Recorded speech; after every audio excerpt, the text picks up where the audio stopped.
Is it fair to say there's a difference between what you think you're good at and think you enjoy versus actually doing it long enough to figure out if you really? Because I've met a number of people who thought they knew what they enjoyed, they thought they knew what they were good at, and then they did it for a while and realized it was neither one of those things. Well, they didn't do the rehearsal.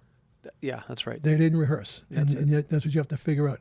Yeah, I mean, look, I was an operator my whole career, and then found marketing later on in life, and I said, I should have done this 15 years ago because I like this and I am actually good at it. I figured it just came to me. I was still a pretty good operator, but boy, I really like this other stuff and got very attached to it. And, the rest is current history. So but you've been willing to learn too. I think this is a skill set maybe we should talk about is, I think both of you have been willing to learn, because if you go into a business, there's going to be skill sets that you don't have. Mm-hmm.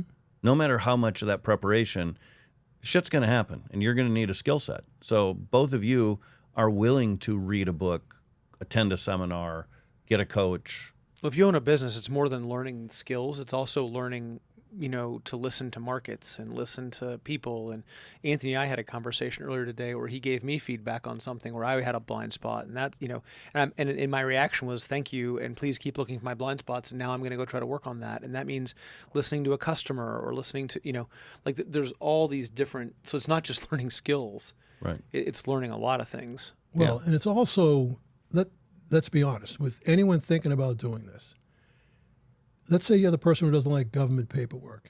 You will find yourself up at 2 o'clock in the morning doing government paperwork because there's nobody else around to do it.